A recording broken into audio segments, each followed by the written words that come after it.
Maestro Plinio Apuleyo Mendoza, qué orgullo tenerlo aquí nuevamente en la barbería. En la barbería, ¿cómo no? Bueno, lo hemos leído, seguimos sus pasos y sabemos de sus inquietudes con relación a la suerte de América Latina. Y la suerte está echada. Estamos en manos del Foro de Sao Paulo. Es cierto. Cuando se fundó el foro, fue en 1990, Sí.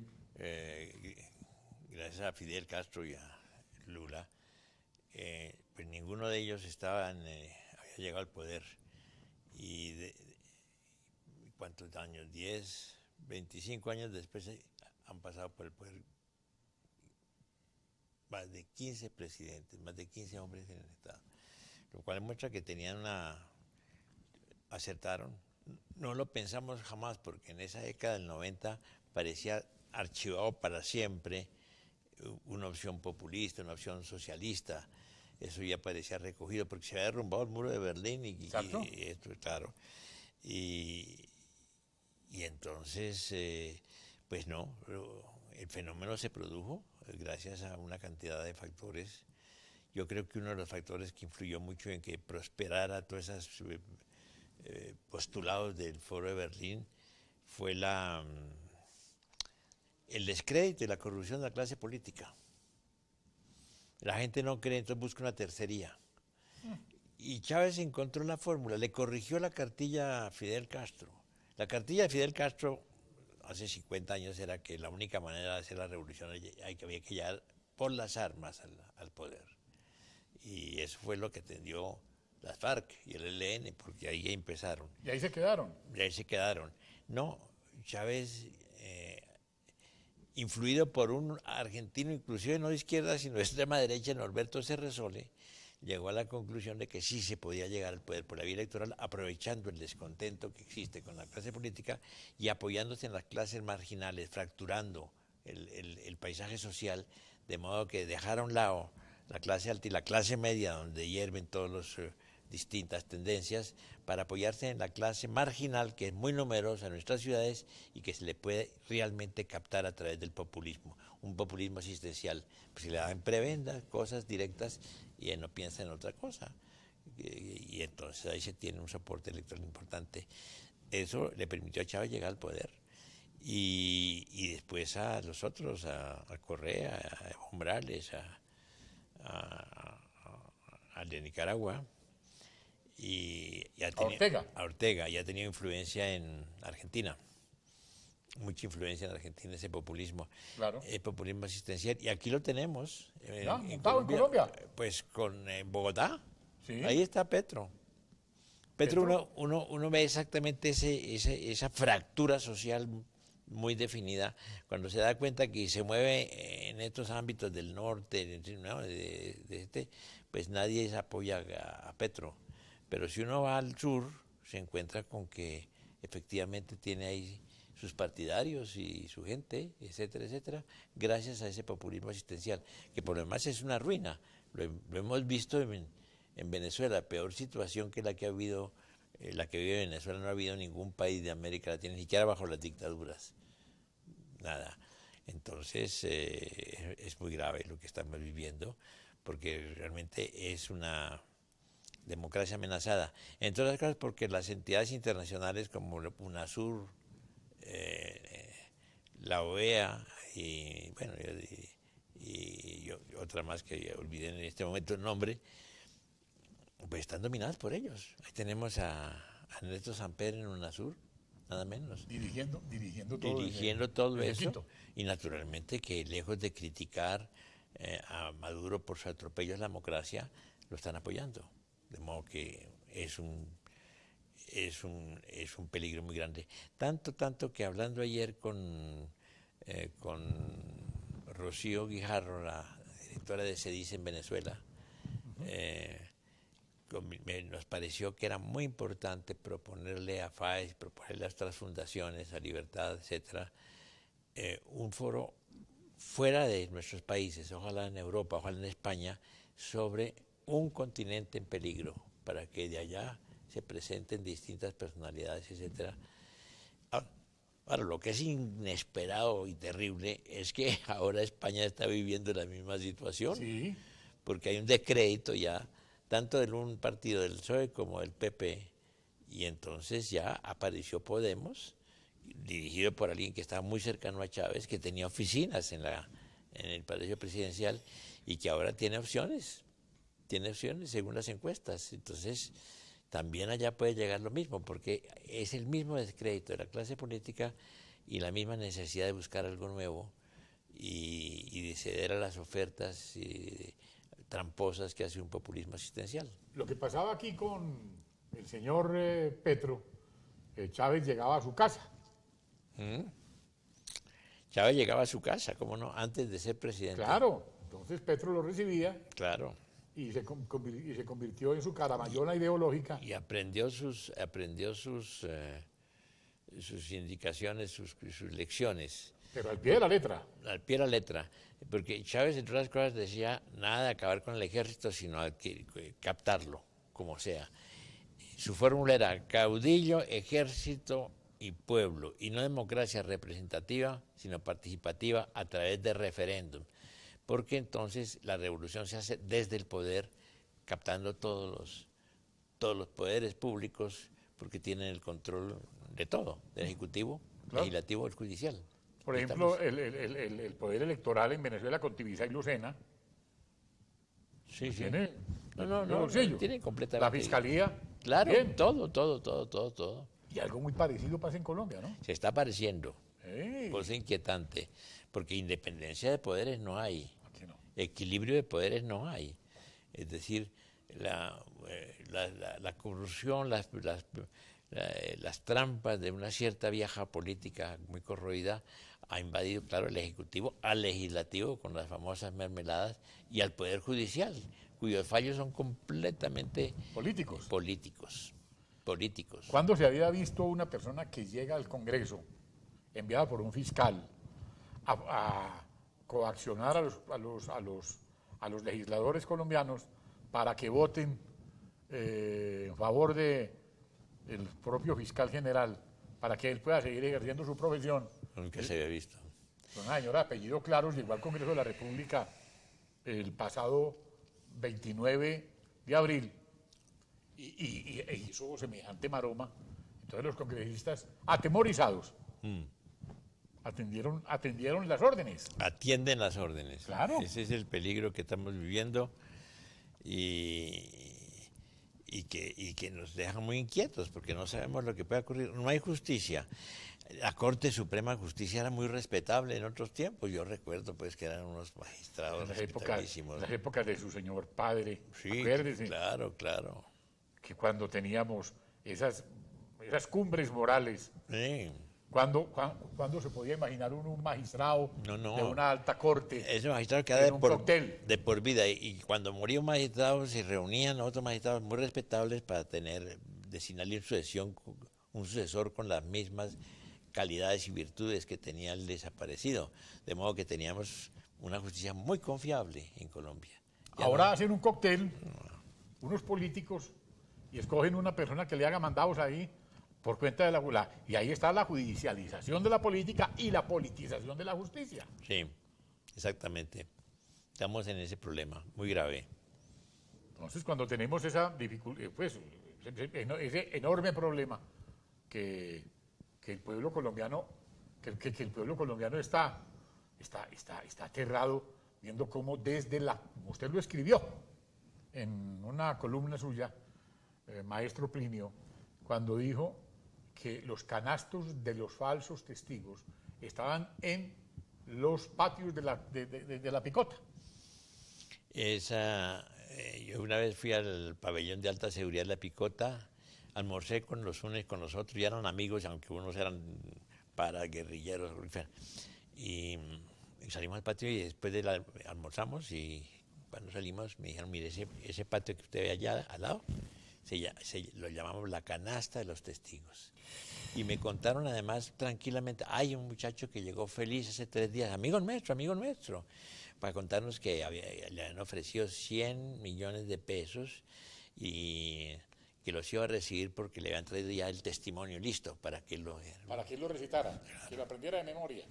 Y con esos falsos testigos han logrado... Pues meter tenemos a la nuestro cárcel propio ramo verde aquí. A Luis Alfredo Ramos, todos, engavetado. y a los militares, Y los militares. los generales. A ver, lo de Luis Alfredo Ramos es una cosa que vale la pena verla. Yo iba a visitarlo, voy a visitarlo de vez en cuando, los domingos, y en un momento dado lo encontré muy optimista. Me dijo, Sí. Ya lo mío está listo, yo tengo que salir, porque el que me acusó resultó ser un falso testigo que ya lo demostró. Él me decía que yo tenía contacto con no sé qué grupo paramilitar, y el jefe de ese grupo declaró que nunca lo había conocido, que ese era un tipo sin ninguna, que no inspira ninguna confianza. De modo que salgo en cuestión de días. Ah, qué felicitaciones. Pero casualmente, pocos días después, fui a la cárcel de Usme a visitar al coronel Mejía Gutiérrez. Y el coronel me dijo, mire, yo tengo ahora aquí, hay como unos 15 oficiales, suboficiales o soldados detenidos.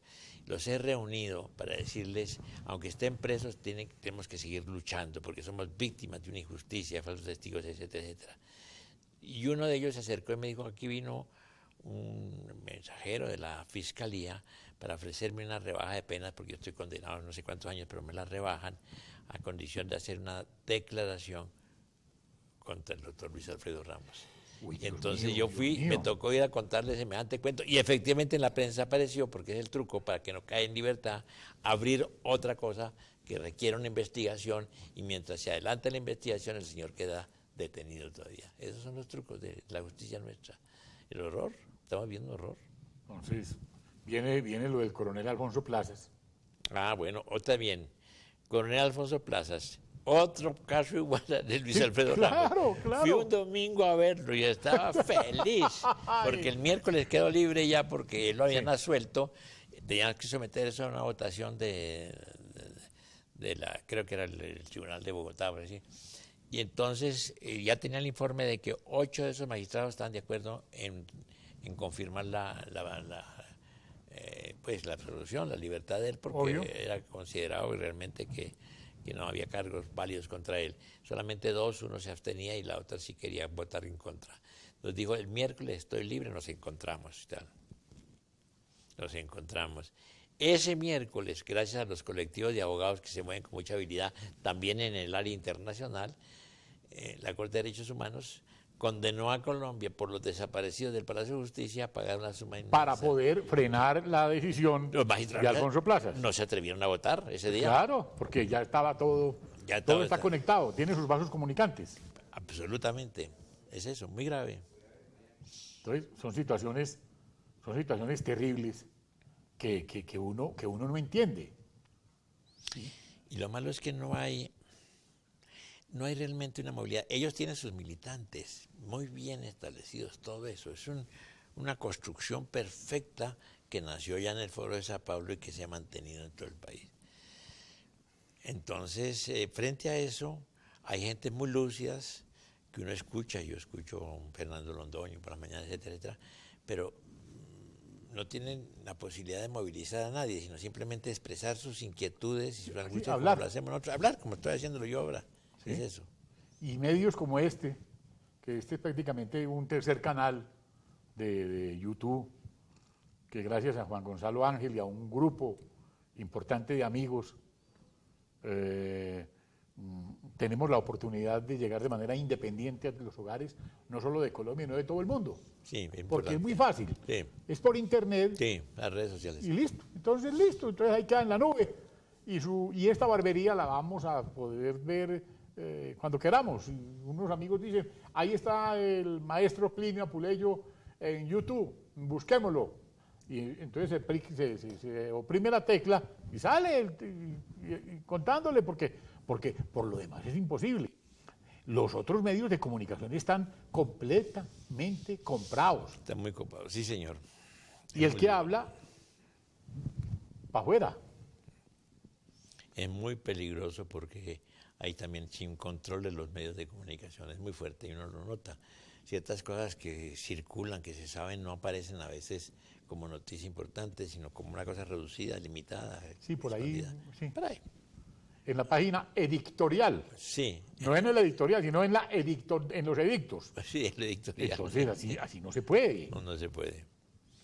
Pues bien, esa es una situación muy peligrosa que estamos viviendo y yo no sé qué va a pasar realmente, porque entre otras cosas también está corroído el proceso de paz, eso no hay la menor duda. El proceso de paz eso es un juego electoral. Bueno, aquí la paz es electoral. por una parte, claro, el presidente Santos ha movido ese sueño, ese anhelo que desde luego compartimos todos los colombianos. Que a quien no le gusta la paz, a quien no le gusta estar aliviado, a quien no le gusta la salud, pues a todos nos gusta el buen deporte. Desde luego. Que James meta goles, pues claro. Inclusive, si uno va a una zona dura, que me ha tocado ir a zonas duras de Colombia donde la guerrilla tiene cierta presencia o cierto control, la gente víctima de todas esas cosas dice, bueno, que se acabe esto. El secuestro de los niños, todas las cosas, las minas que ponen, que se acabe como sea, que se acabe como sea. Esa es la aspiración. Inclusive esa gente que sufre, que conoce la realidad de las FARC, es la que más está dispuesta a aceptar cualquier arreglo. Y eso es muy peligroso. Pero es que las FARC son muy fuertes. Entre otras razones, yo lo he explicado varias veces, porque ha cambiado su estrategia. Gracias a Chávez, que influyó en Alfonso Cano, para decirle, no piensen en llegar al poder por la vía armada, porque eso ya no es posible. Pero fíjense que yo sí pude llegar por la vía electoral, entonces piénselo bien, cojan fuerza. Entonces yo me di cuenta del cambio que se ha producido, porque en zonas donde la guerrilla había estado dominando con sus armas y asustando a la gente, se había marginado a la guerrilla, pero había puesto sus agentes políticos, pueden llamarse milicias bolivarianas o la marcha patriótica o lo que sea, lo controlan con un soporte mucho mejor que las armas, la plata. ¿Y la plata? El narcotráfico. Que es el combustible de la Claro. guerra. Entonces dan plata para que si compran fincas, ponen a los campesinos a sembrar coca, les pagan bien por, Claro. por la cosecha y tienen el control total. Entonces ahora acaban con lo del glifosato. Prohíben los bombardeos aéreos. Dejan que se reúnan. Entonces ya se pueden reunir 400, 500 Y es que narcoterroristas, van y asesinan un batallón y no pasa nada. el glifosato es una cosa muy, muy peligrosa por esto, porque la única manera de anular cultivos era con la fumigación aérea. con la fumigación aérea. Claro que sí. Porque los que iban y se avanzaban hacia los lugares donde estaban esos lugares estaban rodeados de minas quebrapatas, que los guerrilleros conocen los senderos por donde puede circular. Obvio, y saben dónde la siembran. Y claro, pero el que viene no sabe, y de ahí sale una cantidad de gentes con las piernas amputadas, etcétera, de militares, porque es un peligro. No es fácil. Yo he hablado con gentes encargadas de eso y dicen, les ofrecen 1.500.000 pesos por no sé qué para que desmonten los cultivos y se mueren de risa. Pero no nos traiga ese cuento, sino a nosotros nos pagan 6 millones por cada cosecha, que nos va a ofrecer unos millones. No. ¿Y qué vamos a hacer? ¿Que sembrar qué? No, pues eso es lo que produce, eso es lo que da. De modo que tienen un control muy fuerte, que de pronto lo vamos a ver en las elecciones de octubre. Allá vamos. Lo vamos a ver porque en esas regiones ya la FARC tiene un control. Que el Catatumbo, por ejemplo. Catatumbo, conozco muy bien el Catatumbo, sé que lo que está pasando allá, porque allá sí hay paz, tranquilidad absoluta, pero están funcionando muy bien los cultivos. Inclusive llaman gente de otra parte, mira, aquí tiene estas tierras, y el control político es absoluto, porque si a un tipo se le ocurre allá en esa región votar por el Centro Democrático, le dicen piénselo bien o si no le toca irse, porque aquí no podemos admitir eso. Entonces ya vienen las republiquetas independientes. Exactamente. Y ellos están buscando a través de las zonas de reserva campesina tener el control absoluto, y la pueden tener fácilmente porque los líderes agrarios ellos los ponen ellos, y esa propiedad colectiva, no sé qué, son ellos los que están detrás de eso. Y la condición es que no haya presencia armada. Es decir, ellos no necesitan presencia armada porque no van a poner guerrillas ahí, sino todo lo contrario, tener sus agentes políticos, sus líderes que controlan la zona. Pero la otra condición es que no haya presencia de las fuerzas militares, que se retiren de la zona. Entonces pueden tener control de medio país tranquilamente. Este es un punto. Vamos al otro. Lo leí en el diario oficial El Tiempo, que habla con nombre propio, cuando se planteaba el tema de la estalinización de la política en Colombia. Tema de la señora Hurtado. Ah, sí. Yo hablaba de esta estalinización porque efectivamente fue lo único que aprendieron bien los cubanos. Porque en Cuba lo que ha funcionado perfectamente es la seguridad, la represión, el temor de la gente, etcétera, etcétera, etcétera. Y aquí ha llegado esa política gracias también a la influencia cubana y venezolana, que consiste en asustar a la gente. Dile, doña Pilar Hurtado,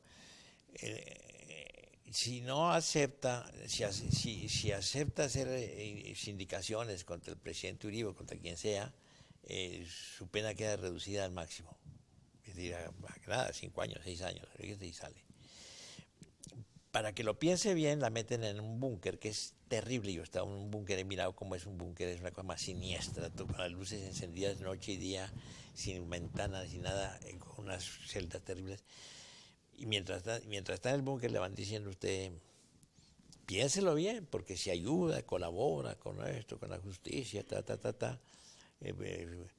puede tener una situación muy favorable, inclusive tener una retención provisional en su casa. En su casa, sin problema. Si no, usted puede tener una rebaja de pena considerable. 25 años, 30 años.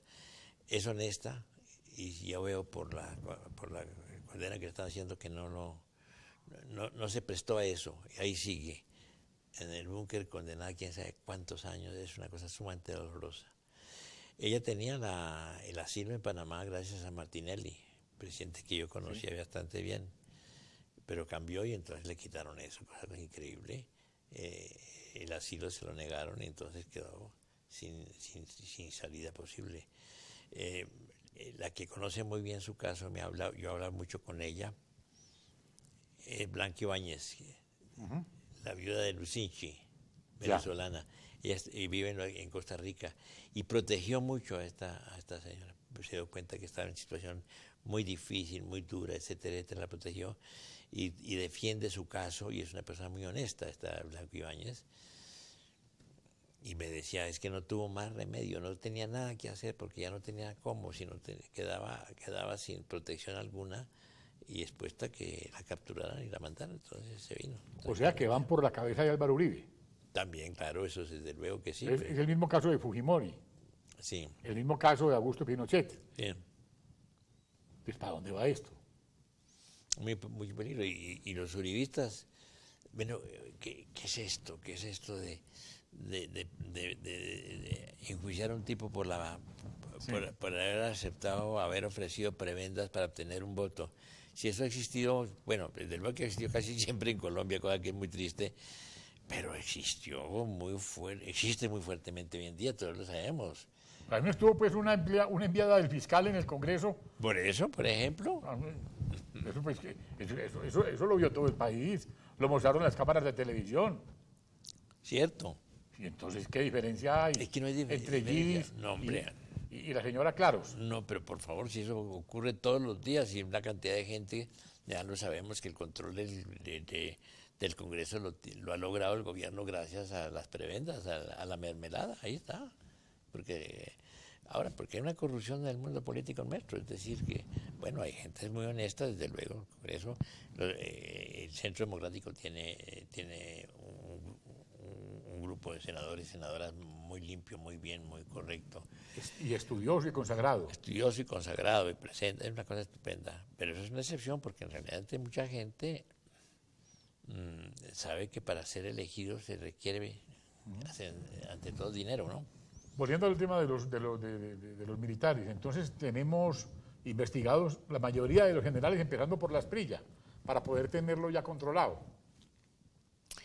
Otra cosa que aparece hoy evidente es que no le van a subir el sueldo a los oficiales, salvo a los altos, muy altos mandos que los tienen allá en La Habana, etcétera, etcétera, que van a recibir unas primas semestrales muy cuantiosas, muy importantes, que los otros oficiales, y se lo he escuchado a ellos, lo llaman la prima del silencio. La prima del silencio. Sí, la prima del silencio. A lo que hemos llegado. Cállense, no digan nada, acepten todo. Es muy duro. No, no, no, por Dios. Coma mermelada y no hable. Sí, sí. Terrible. Porque si alguno se atreve en ese nivel de las Fuerzas Armadas a expresar una objeción, sale de inmediato.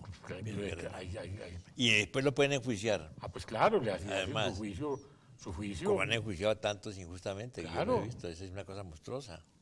Mientras tanto, los narcoterroristas están colegislando desde Cuba, porque todo tiene que pasar por la mesa de La Habana. Todo pasa por la mesa de La Habana y lo que están exigiendo es tremendo, es muy fuerte. Y no ceden, porque no se consideran derrotados, no es una frase que no es la negociación con una fuerza derrotada que ha capitulado, es distinto. No, es una fuerza que se siente en pie de igualdad con el gobierno y además así lo acepta el gobierno en el momento en que lo llaman los actores del conflicto y lo sientan de igual a igual en la mesa de negociaciones.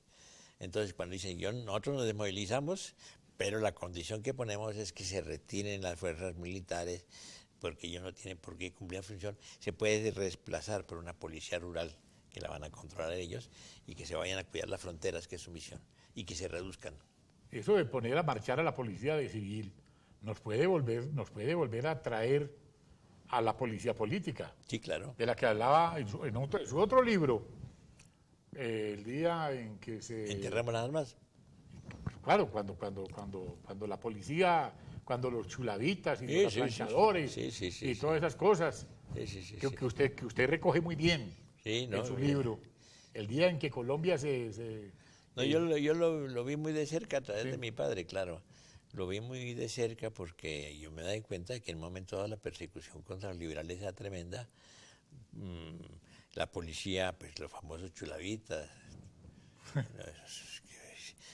Llevar corbata roja era un peligro en la calle aquí en Bogotá. No, que también al otro lado, un hombre muy importante, creo que era el doctor Carlos Lleras, le prohibía a los liberales saludar a los conservadores. Sí, claro, claro. A ese punto llegamos. Pero Carlos Lleras, acuerde que le asaltaron la casa, que se escapó, que disparaba desde un balcón para poderse fugar. No, es una cosa terrible si vivimos situaciones cuando quemaron tremendas. El Siglo, también. Quemaron El Tiempo, lo asaltaron. Sí. Y El Siglo era periódico conservador. Sí, El Siglo, periódico conservador. Ah, bueno, pero de la Capuchina. El día del 9 de abril, claro que hubo una reacción tremenda de la gente. Yo fui testigo de todo eso. Era un muchacho de 15 años, pero me ha tocado quedar arrodillado al pie del cuerpo de Gaitán cuando... Estaba con su papá. Estaba con mi papá. Exacto. Mi papá lo llevaba del brazo, le fue a hablar y de pronto salió el tipo. El cuarto disparo, porque en un momento dado el tipo disparó 3 veces contra Gaitán, Gaitán cayó y el tipo retrocedió al rodasierra mirando allá al cuerpo a ver si necesitaba disparar de nuevo. Entonces mi papá hizo así. El tipo levantó el revólver y le perforó el sombrero. Uy. Y ese sombrero perforado lo guardamos durante años hasta que él mismo dijo, ¿tenés esa vaina para qué? ¿Cómo así, verdad? Sí, botó el sombrero perforado por una bala que lo habría podido matar. No. Eso fue muy duro, muy terrible. Y se superó esa... Se superó esa Sí, con el Frente Nacional. Con el Frente Nacional. Pero con un precio. Es que en este país está todo tan polarizado que no se ve sin un aspecto de una realidad. Hay un aspecto positivo del Frente Nacional. Acabó para siempre con la violencia partidista. Sí. Ya no hay un conservador que mate a un liberal por política, ni un liberal que mate a un conservador. Eso es cierto. Pero nos dejó 2 problemitas que todavía lo tenemos ahí encima. ¿Cuáles? La guerrilla. ¿Por qué? Porque en ese momento, como establecieron que durante 16 años se repartían todo el poder legislativo en todas partes, en el Congreso, en las asambleas y en los consejos municipales, mitad liberal, mitad conservador. Entonces ya la lucha no era como antes, vamos a ganarle a los conservadores, vamos a ganarle a los liberales, vamos. La época de mi padre yo recuerdo que salía la gente feliz de sus veredas, sin ningún deseo de que le pagaran por eso, sino salían espontáneamente. Eso ya acabó Y entonces ya se trataba de decir, vote por mí, no vote por él. Y yo le doy esto. Siempre he contado que yo tenía un cuñado que ya murió, Germán Yaño, que era galanista. Y echaba unos cursos y no sé qué, por allá en los pueblos de Boyacá, que era boyacense como yo. Y le decían, un campesino se le acercaba y decía, muy bonito su discurso, doctor, muy bonito. ¿Y para yo qué? ¿Y para yo qué? Sí. Buenísimo. Ahí está pintado. Ahora estamos en el partido de los contratistas, ¿no? Claro, claro. Ahora- Y entonces, por eso digo, de ese Frente Nacional quedaron dos cosas. La guerrilla, porque en ese momento estaba la Revolución Cubana, estaba Fidel Castro tratando de crear guerrillas en todas partes. Y entonces el argumento es muy fácil. Eso se lo reparten entre ellos, que la oligarquía, la única manera es por la vía armada. No hay ninguna posibilidad electoral de llegar, no sé qué tal. Y ahí quedamos con la guerrilla. Y luego el clientelismo. Vote por mí, no vote por él, yo le doy esto. ¿Y para yo claro. qué, doctor? Pues para yo qué, claro. Y he encontrado amigos, senador, que decían, mira, yo con menos, hace 10 años, me acuerdo que estábamos hablando en Italia, con menos de 2.000 millones de pesos yo no salgo, no tengo mi curula. Y entonces, ¿cómo se paga esos 2.000 millones de pesos? Pues con prebendas, con cuotas Contratos. burocráticas y contratos. Claro. Y ahí viene la corrupción. Entonces, eso también nos dejó el Frente Nacional eso. Es que hay que mirar nuestras realidades en todas sus fases. Sí. Y eso es lo que tenemos que hacer con el proceso de paz. No es que uno se oponga al proceso de paz, No. pero hay que saber a qué precio, porque no puede ser a cualquier precio, porque es muy peligroso lo que puede ocurrir.